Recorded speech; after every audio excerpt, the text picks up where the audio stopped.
I cannot stop eating this. Seriously, I'm addicted. So it's a very good thing for me that I can make this in under 1 hour. Great chicken biryani. Fast. Let's do this. Preheat a pan over medium heat and add 5 tablespoons of neutral oil. When you see the oil start to shimmer in the pan, add 1 cup of thinly sliced shallots. The shallots are kind of a big deal in this recipe, so take your time and cook them until they're a nice golden brown. Take your time here. The payoff is totally worth it.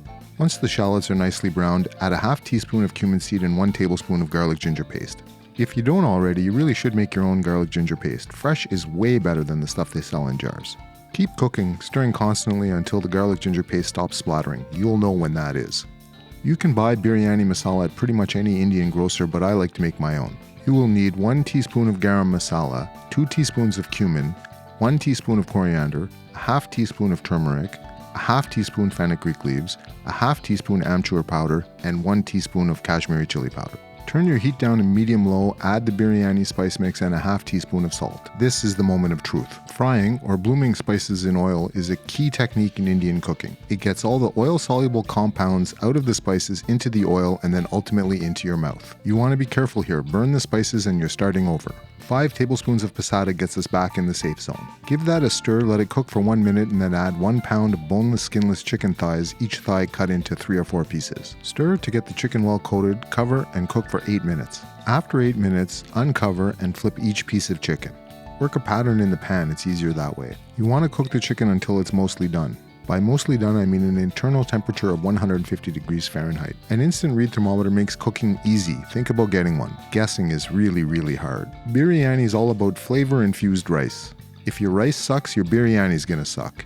No way around that. Here's 2 almost bulletproof ways to make sure that doesn't happen to you. If you struggle with rice, just get a rice cooker. Problem solved. Combine a 1.5 cups of good quality basmati rice, 1 1/4 cups of water, and the secret ingredient, 1 cup of no sodium chicken broth for extra chickeny goodness. Add 5 green cardamom, 3 cloves, a teaspoon of salt, and a stick of cinnamon. Close the rice cooker and push the magic button. That's literally all there is to it, and as an added bonus, the whole spices are sitting on top of the rice for easy retrieval. According to the internet, there are 7,003 different ways to cook rice using a pot on a stove. This is mine. I did it for years before I got a rice cooker. It's the exact same ingredients in the exact same proportions as the rice cooker version. The only thing that changes is we're using the stove instead of a rice cooker. Add all the ingredients to a sturdy pot and bring to a simmer. Turn the heat down to low, cover, and set a timer for 20 minutes. After 20 minutes, turn the heat off and let stand for 5 minutes. At this point, the rice is done, it just needs to be fluffed. Be gentle here, the rice is in a delicate state. I don't know about you, but that rice looks pretty good to me. Crispy fried shallots add incredible flavor and crunch to this recipe. They add incredible flavors to a lot of recipes, so this is a good life skill to have. Slice the shallots so they're about 3/16 of an inch wide. Try to keep the slices consistent, but don't agonize over it. Set your heat to medium and add a half cup of neutral oil. Use a single slice of shallot as a test. If it bubbles like this, you know you're good to go. Add your shallots a handful at a time. You don't want to add too much at once because an overcrowded pan can bubble over. And you know what they say, oil plus fire makes way bigger fire. Keep them moving in the pan and cook until they reach a nice golden brown color. Then transfer them to a paper towel to drain and salt generously. Make lots, they're great on everything. Well, except ice cream, I guess. You do not need a wok to make biryani. Biryani is not stir-fried rice. In fact, the chef that came up with that hack is now serving a life sentence for crimes against biryani. I made that up, but it could have happened. Instead, grab a 9 to 10 inch saucepan and layer half the rice in the bottom. For the record, I'm using the stovetop rice here. Spoon the chicken curry onto the rice. Don't mix it in, we're making layers here. Everything will get jumbled up when we serve. And make sure you get every last drop out of the pan, there's a lot of flavor in that sauce. Cover the chicken with the remaining rice. Some recipes will leave out the saffron, I think that's a mistake. It adds a nice color, but more importantly, the aroma and the flavor you get from saffron is unmistakable. It's a must-have. A layer of aluminum foil under the lid really helps improve the seal. Maybe not quite as good as the traditional approach, but it does help.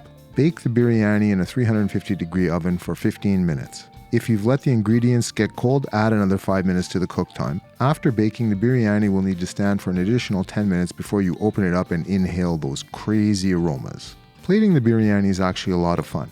You're going for a big jumbled mess look, one that says, I'm delicious and I'm not trying too hard. One little trick though, keep a little bit of the white rice to sprinkle on top. That adds a nice contrasting effect to everything else. You can leave the cilantro out if you don't like it, but please be heavy-handed with the fried shallots. Hopefully you made lots because you'll be using them anywhere and everywhere you can. Chicken biryani is one of my house favorites. I'm not going to oversell it though. Is it as good as a traditional dum biryani that takes 3 to 4 hours to prepare? Probably not. Is it better than the biryanis they serve at 99% of restaurants? Absolutely. Chicken biryani in about an hour. If you like biryani, you need to give this one a try.